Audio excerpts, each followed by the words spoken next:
Assalamualaikum warahmatullahi wabarakatuh.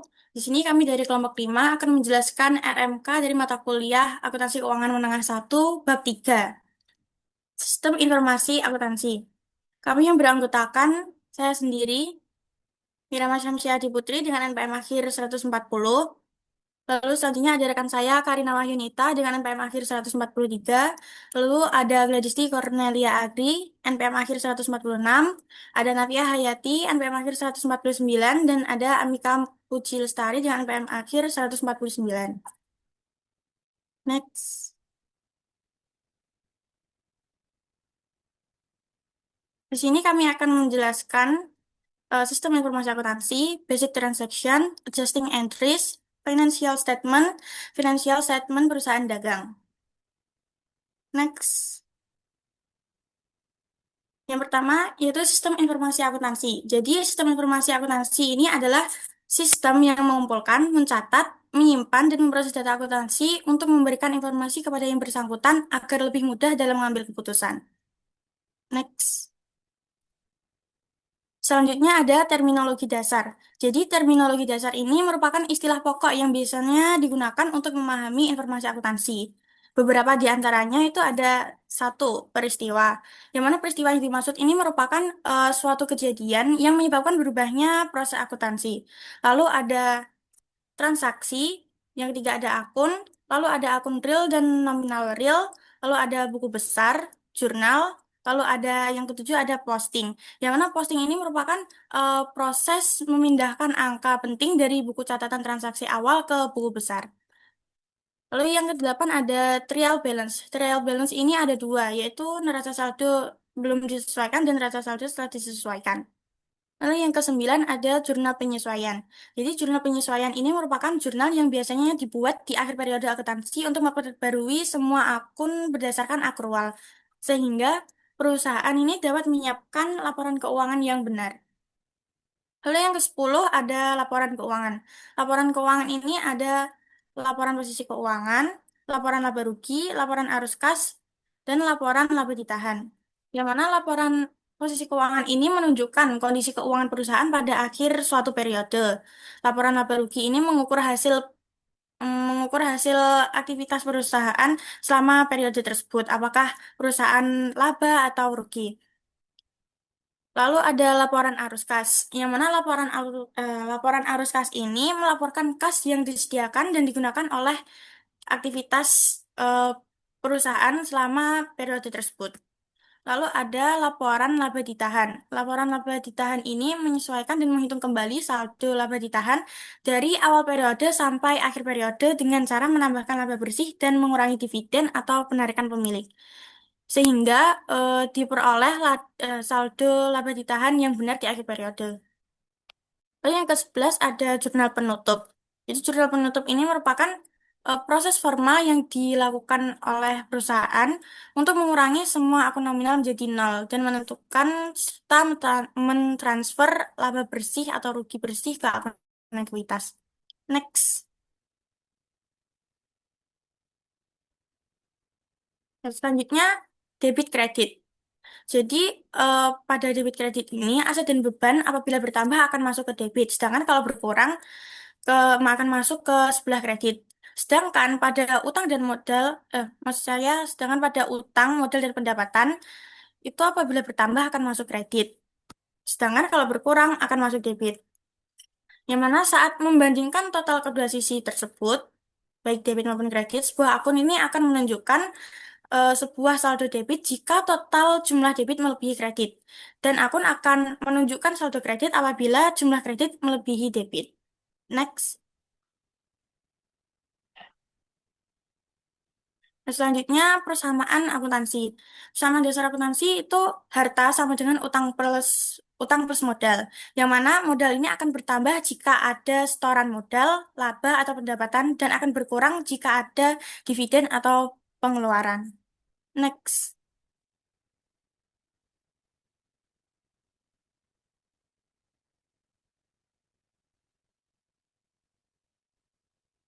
Selanjutnya laporan keuangan. Laporan keuangan yang akan saya bahas di sini ada laporan laba rugi, laporan laba ditahan, dan laporan posisi keuangan. Yang pertama, laporan laba rugi atau income statement. Laporan laba rugi ini dihitung dengan cara pendapatan dikurangi beban, yang mana hasilnya nanti akan menunjukkan laba bersih atau rugi. Lalu yang kedua ada laba ditahan atau retained earning statement, yang mana rumusnya ini saldo laba ditahan awal ditambah dengan laba bersih dari laporan laba rugi tadi, lalu dikurangi dengan dividen. Hasilnya akan menunjukkan laba ditahan akhir. Lalu yang ketiga ada laporan posisi keuangan atau neraca, yang mana terdapat aset, utang, dan modal. Dan di bagian ekuitas atau modal terdapat modal saham atau share capital dari setoran pemilik dan laba ditahan dari laporan laba ditahan. Next. Hmm. Selanjutnya ada siklus akuntansi. Siklus akuntansi atau accounting cycle yaitu urutan atau langkah-langkah pencatatan akuntansi dari awal sampai laporan keuangan selesai. Yang mana ini yang pertama ada identification dan measurement of transaction. Pada tahap ini, itu perusahaan mengidentifikasi transaksi yang terjadi, baik itu penjualan, pembelian, pembayaran, dan lain-lain untuk menentukan nilainya. Lalu yang kedua ada journalization atau pencatatan di jurnal. Misalnya ada jurnal umum, jurnal penerimaan kas, jurnal pengeluaran kas, jurnal pembelian, atau jurnal penjualan. Lalu yang ketiga ada posting. Posting ini merupakan pemasukan data angka penting tadi dari jurnal dipindahkan ke buku besar atau general ledger. Lalu yang keempat ada trial balance preparation atau neraca saldo. Yang mana setelah semua akun diposting akan dibuat neraca saldo untuk mengecek apakah total debit sama dengan total kredit. Lalu yang kelima ada adjustment atau jurnal penyesuaian. Yang keenam ada adjustment trial balance. Setelah penyesuaian, itu akan dibuat neraca saldo setelah penyesuaian yang menjadi dasar pembuatan laporan keuangan nantinya. Lalu yang ketujuh ada statement preparation atau penyusunan laporan keuangan, yang mana ini disusun eh, berdasarkan laporan laba rugi yang pertama, lalu laporan laba ditahan, lalu ada laporan posisi keuangan atau neraca, dan laporan arus kas. Lalu yang kedelapan ada closing atau penutupan nominal. Lalu selanjutnya ada post closing trial balance. Ini dibuat neraca saldo setelah penutupan untuk memastikan apakah akun permanen tersebut sudah benar. Lalu yang ke-10 ada reversing entries. Eh, ini opsional ya. Yang mana beberapa jurnal penyesuaian ini dibalik di awal periode berikutnya agar pencatatan transaksi bisa lebih mudah. Next. Selanjutnya akan dijelaskan oleh rekan saya. Baik, selanjutnya adalah subbab mengenai basic transaction, yang dimana pada kesempatan kali ini saya akan menjelaskan mengenai penjurnalan, posting, bagian akun, proses pencatatan, dan real balance. Next.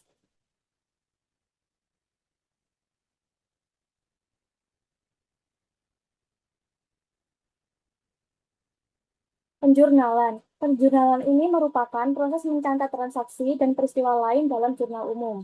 Jurnal umum mencantumkan transaksi dan peristiwa lain secara kronologis yang dinyatakan dalam bentuk debit dan kredit pada akunnya. Jurnal umum ini memiliki beberapa komponen, yaitu tanggal, yang kedua akun dan jumlah debit, yang ketiga akun dan jumlah kredit, dan keempat ada penjelasan. Jurnal umum ini digunakan untuk mencatat transaksi yang tidak dapat dicatat di jurnal khusus. Lalu ada contohnya apabila kita membeli peralatan komputer seharga 7.000 secara tunai, maka jurnalnya adalah peralatan pada kas sejumlah 7.000 rupiah. Lalu ada pun jurnal khusus. Jurnal khusus ini digunakan untuk mencatat transaksi yang memiliki karakteristik yang sama dan terjadi secara berulang-ulang. Kelebihannya yaitu untuk mengurangi waktu pencatatan karena sudah dikelompokkan. Jadi saat ini memposting ke buku besar, maka akan lebih mudah. Dan jurnal khusus ini terbagi menjadi 4. Yang pertama ada jurnal penerimaan kas, jurnal penjualan, jurnal pembelian, dan jurnal pembayaran kas. Next.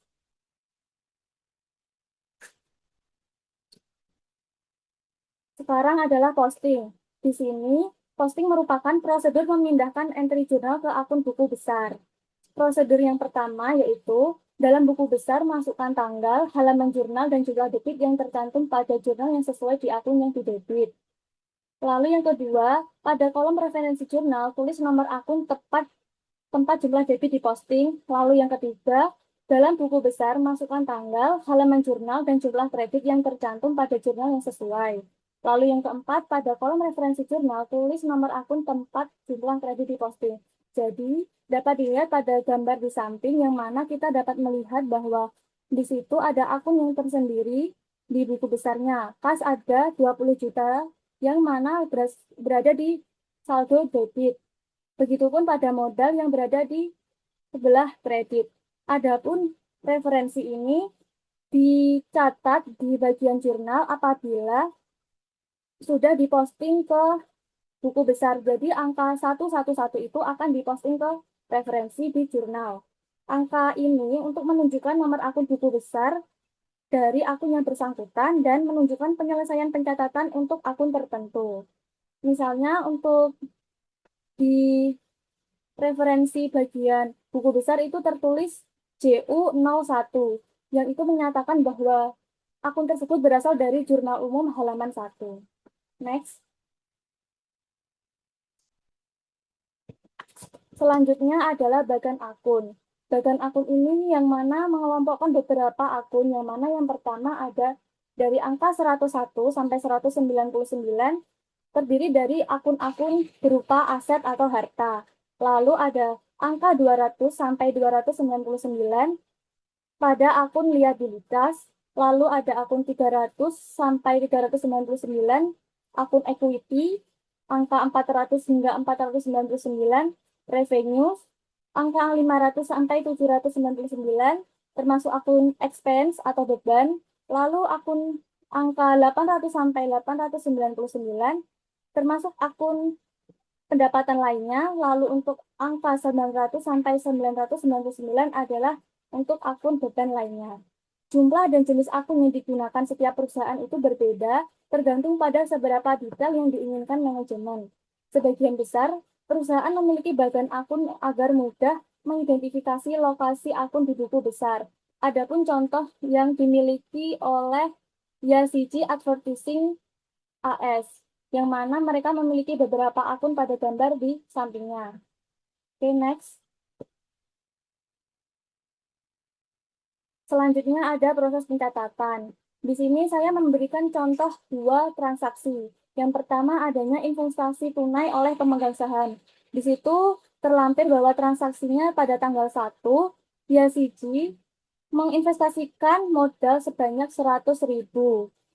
Lalu dapat diidentifikasi bahwa transaksi ini menambah kas dan modal, sehingga jurnalnya adalah kas pada share capital atau modal sebanyak 100.000 rupiah. Lalu dapat pula diposting ke buku besar sesuai akunnya masing-masing, yang diposting sesuai akunnya. Misalnya di debit berarti berada di posisi debit yaitu kas. Apabila di posisi kredit maka dicatat di posisi kredit yaitu modal. Selanjutnya yaitu transaksi pembelian peralatan kantor. Di sini terdapat transaksi bahwa Yasic membeli perlengkapan peralatan kantor seharga 50.000, yang mana dia menandatangani wesel untuk 3 bulan, dicicil 3 bulan. Namun ini karena termasuk utang, jadinya dicatat sebagai peralatan pada utang, sehingga menyatakan bahwa peralatan tersebut bertambah sebanyak 50.000 dan utangnya itu bertambah sebanyak 50.000 juga. Begitupun juga diposting di buku besar yang mana disesuaikan dengan akunnya dan posisinya. Next. Selanjutnya adalah trial balance. Trial balance ini adalah daftar akun dan saldo pada waktu tertentu. Biasanya disiapkan pada akhir periode akuntansi. Trial balance ini mencantumkan akun sesuai urutan kemunculannya di buku besar dengan saldo debit di kiri dan di kredit sebelah kanan dengan jumlah saldo kedua kolom sama. Untuk menentukannya ada prosedurnya. Yang pertama, mencantumkan judul akun dan saldonya, lalu yang kedua, menjumlahkan kolom debit dan kredit, lalu yang ketiga, membuktikan kesamaan kedua kolom. Namun, trial balance ini memiliki keterbatasan sehingga harus lebih dilanjutkan ke siklus selanjutnya. Adapun keterbatasannya yang pertama yaitu tidak membuktikan bahwa semua transaksi telah dicatat.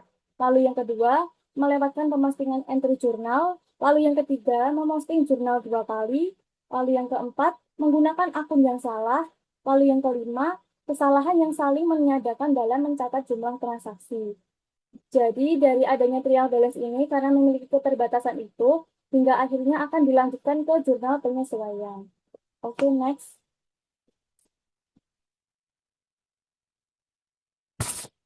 Selanjutnya akan dijelaskan oleh rekan saya. Terima kasih. Baik, selanjutnya di sini saya akan melanjutkan penjelasan mengenai jurnal penyesuaian. Jurnal penyesuaian sendiri adalah jurnal yang dibuat pada akhir periode akuntansi untuk memperbarui semua akun berdasarkan accrual sehingga perusahaan dapat menyiapkan laporan keuangan yang benar. Untuk jurnal penyesuaian sendiri terbagi menjadi dua, yaitu jurnal penyesuaian untuk deferral atau penangguhan dan jurnal penyesuaian untuk accrual. Next.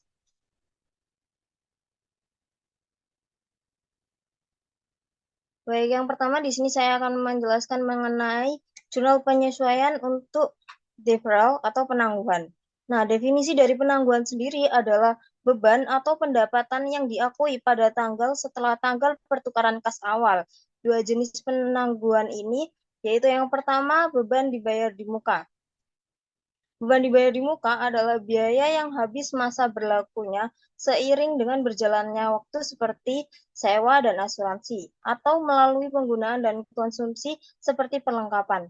Sebelum penyesuaian, aset dianggap terlalu tinggi dan pengeluaran dinyatakan terlalu rendah. Dengan demikian, jurnal penyesuaian untuk biaya dibayar di muka menghasilkan pendebitan pada akun beban dan pengkreditan pada akun aset. Next.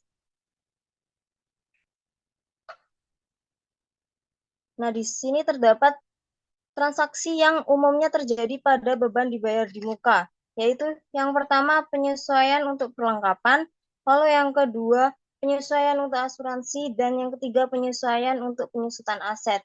Untuk contohnya bisa dilihat pada gambar yang tertera, ayat jurnal yang digunakan untuk penyesuaian untuk perlengkapan yaitu perlengkapan beban perlengkapan pada di debit, lalu perlengkapan di kredit. Kemudian untuk penyesuaian untuk asuransi sendiri, ayat jurnal yang digunakan adalah beban asuransi di debit, lalu di kreditnya asuransi dibayar di muka. Kemudian untuk penyesuaian untuk penyusutan aset, ayat jurnal yang digunakan yaitu beban depresiasi pada di debit pada akumulasi depresiasi di kredit. Next.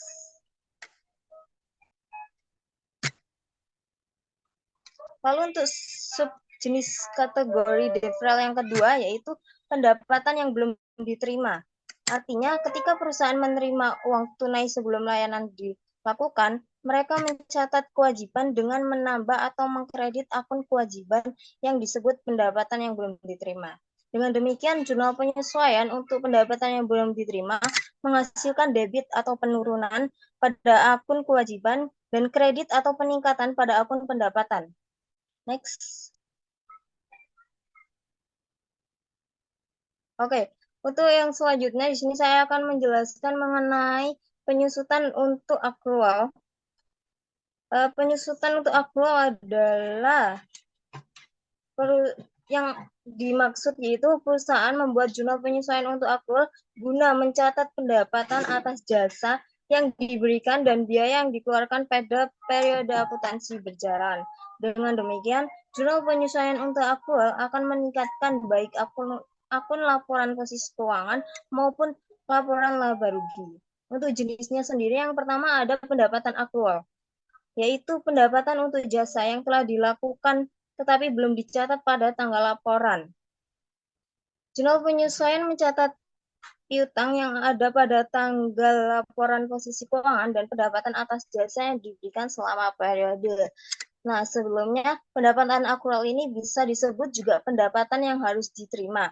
Oleh karena itu, jurnal penyesuaian untuk pendapatan yang masih harus diterima ini hasilnya adalah debit atau peningkatan pada akun aset dan kredit atau peningkatan pada akun pendapatan. Next.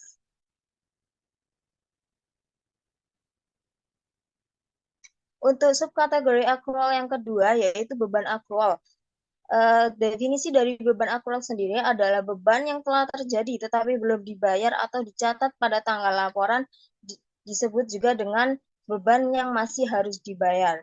Untuk penjurnalannya itu, beban yang masih harus dibayar menghasilkan debit atau peningkatan pada akun beban dan kredit atau peningkatan pada akun kewajiban. Next.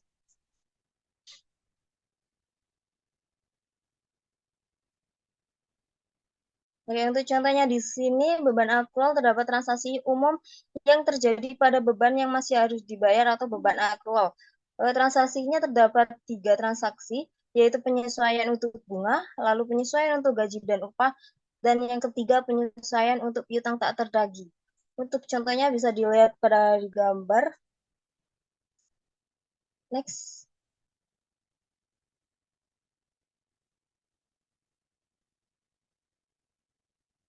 Baik, selanjutnya akan dijelaskan oleh rekan saya. Terima kasih.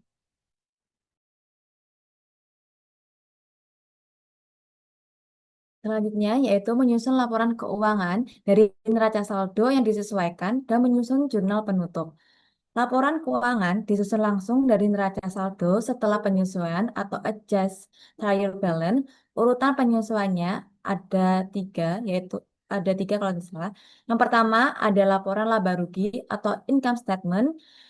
Yang kedua yaitu ada laporan saldo laba atau return earning statement. Yang pertama saya bahas dulu laporan laba rugi atau income statement. Ini menggunakan akun pendapatan dan beban. Jadi akun pendapatan dan beban itu sepasang menjadi laporan laba rugi, laba rugi. Setelah itu ada laporan saldo laba atau retainer earning statement, yaitu menggunakan laba bersih atau rugi bersih dari laporan laba rugi serta akun dividen. Dapat dilihat dari contoh ini, setelah di setelah laporan adjust trial balance, akun-akun pada pendapatan dan beban itu dibuat menjadi income statement dan return earning statement. Seperti ini.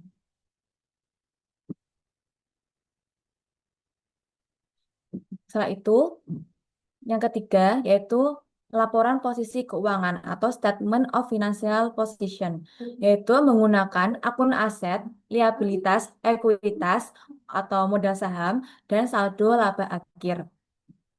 Yang dapat dilihat pada eh, laporan berikut. Akun aset, akun utang, dan akun modal ini dilanjutkan menjadi statement of financial position seperti ini. Setelah itu, jurnal penutup atau closing entries, tujuan utama proses ini adalah menolkan saldo akun nominal atau akun sementara agar siap digunakan untuk periode berikutnya. Terdapat 4 langkah dalam jurnal penutupan. Yang pertama yaitu menutup pendapatan ke ikhtisar laba rugi atau income summary, yaitu mendebit akun pendapatan dan mengkredit akun ikhtisar laba rugi. Dapat dilihat di jurnal yang samping, yaitu mendebit akun pendapatan dan mengkredit akun ikhtisar laba rugi. Yang kedua yaitu menutup beban ikhtisar laba rugi dengan cara mendebit akun ikhtisar laba rugi dan mengkredit semua akun beban. Dapat dilihat di samping, yaitu mendebit akun ikhtisar laba rugi, lalu mengkredit akun beban. Setelah itu, yang ketiga, yaitu menutup ikhtisar laba rugi ke saldo laba atau return earnings, yaitu jika laba debitnya yaitu pada ikhtisar laba rugi dan kreditnya yaitu saldo laba. Jika rugi, maka debit saldo laba yaitu pada debit dan kreditnya di ikhtisar laba rugi. Keempat, menutup dividen atau saldo laba dengan cara mendebit akun saldo laba dan mengkredit akun dividen yang dapat dilihat pada jurnal di samping ini. Selanjutnya yaitu posting jurnal penutup. Setelah jurnal penutup dibuat, langkah selanjutnya adalah memposting buku ke buku besar dengan tujuan akun pendapatan, beban, dan dividen akan memiliki saldo nol. Dapat dilihat di jurnal samping ini dengan alur yang pertama yaitu menutup service revenue ke akun income summary. Yang kedua, menutup seluruh beban ke akun eh, ke akun income summary juga. Yang ketiga yaitu memindahkan saldo laba bersih ke income summary, laba atau ke retained earnings. Setelah itu menutup akun dividen langsung ke retained earnings. Setelah itu, yaitu kita membuat neraca saldo setelah penutupan atau post closing trial balance. Setelah jurnal penutup diposting ke buku besar, perusahaan menyusun neraca saldo setelah penutupan. Jadi, setelah diposting, maka neraca saldo akan dibuat. Selanjutnya akan selanjutnya yaitu jurnal pembalik atau revesting entries. Ini yaitu langkah opsional. Beberapa akuntan memilih jurnal pembalik pada awal periode baru. Jurnal ini adalah kebalikan dari jurnal penyesuaian tertentu yang dibuat pada periode sebelumnya. Ini bukan langkah yang wajib ya teman-teman, melainkan prosedur pembukuan opsional untuk menyederhanakan pencatatan transaksi rutin di periode baru. Selanjutnya akan dilanjutkan oleh teman saya. Baik, selanjutnya yaitu laporan keuangan untuk perusahaan dagang. Yang pertama yaitu laporan laba rugi, yang kedua yaitu laporan laba ditahan, yang ketiga yaitu laporan posisi keuangan, dan yang keempat jurnal penutup. Next.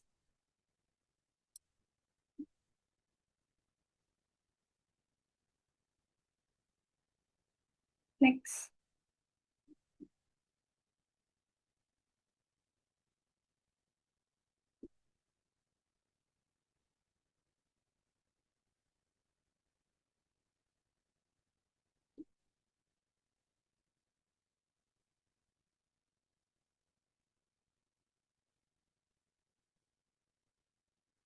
Nah, yang pertama yaitu laporan laba rugi. Untuk mencari laba rugi usaha, kita bisa menggunakan rumus pendapatan dikurangi HPP yang akan menghasilkan laba kotor. Kemudian laba kotor dikurangi beban akan menghasilkan laba atau rugi usaha. Nah, untuk mencari HPP yaitu dengan menjumlahkan persediaan awal dengan pembelian bersih dan dikurangi dengan persediaan akhir. Next.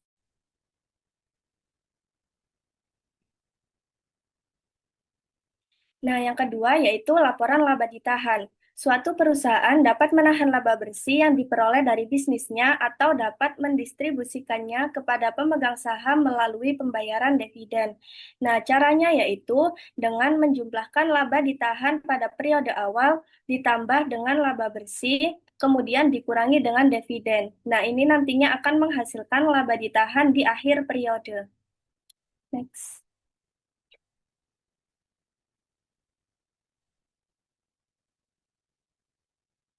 Yang ketiga yaitu laporan posisi keuangan. Laporan posisi keuangan atau yang biasa disebut neraca memuat aset lancar, aset tidak lancar, ekuitas, kewajiban jangka panjang, dan kewajiban jangka pendek.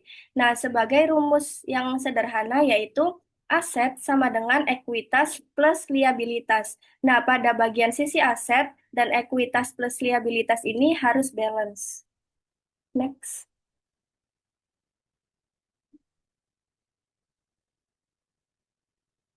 Nah, yang keempat yaitu jurnal penutup.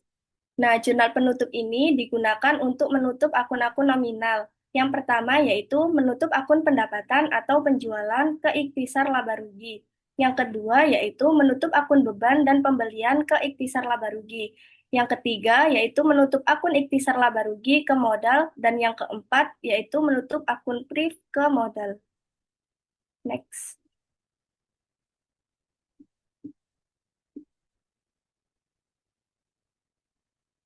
Nah, selanjutnya yaitu akuntansi berbasis cash dan berbasis accrual. Yang pertama yaitu berbasis cash. Nah, beberapa perusahaan kecil dan wajib pajak perorangan pada umumnya menggunakan pendekatan basis cash yang ketat atau dimodifikasi. Di bawah pendekatan ini, basis cash ketat perusahaan hanya mencatat pendapatan ketika penerimaan kas dan hanya mencatat pengeluaran ketika mengeluarkan kas. Jadi tidak ada akun piutang atau utang usaha.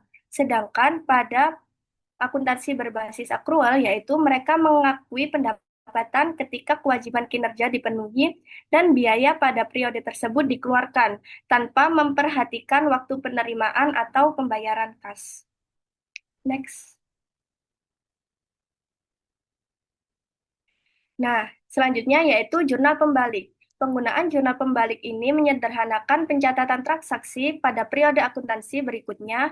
Meskipun demikian, jurnal pembalik tidak mengubah jumlah yang dilaporkan dalam laporan keuangan untuk periode sebelumnya. Nah, tujuan dari jurnal pembalik ini yaitu menghindari pengakuan ganda dan menyederhanakan entry kas di masa depan. Nah, waktu penggunaannya ini berbagai macam, yaitu bersifat wajib apabila untuk semua akrual pendapatan yang masih harus diterima atau beban yang masih harus dibayar. Sedangkan bersifat opsional ketika untuk penangguhan biaya bayar di muka atau pendapatan diterima di muka.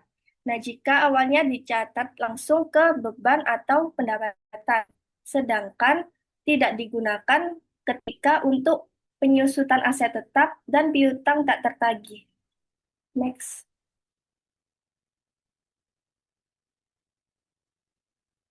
Nah, berikutnya yaitu perbandingan metode.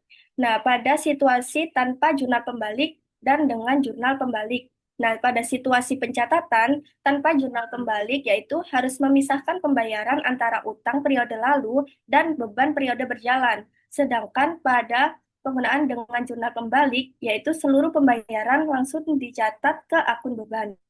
Pada situasi hasil akhir tanpa jurnal pembalik, yaitu saldo laporan keuangan tetap sama di kedua metode.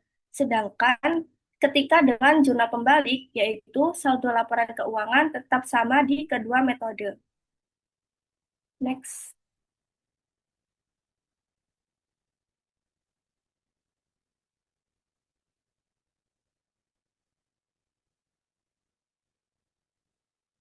Nah, yang terakhir yaitu lembar kerja. Lembar kerja 10 kolom atau worksheet. Alat bantu informal, bukan laporan keuangan resmi untuk menyusun laporan keuangan secara sistematis. Nah, strukturnya yaitu neraca saldo, penyesuaian, neraca saldo setelah disesuaikan, laporan laba rugi, dan laporan posisi keuangan. Nah, fungsinya ini yaitu memastikan keseimbangan atau kredit sebelum mencetak laporan resmi. Next.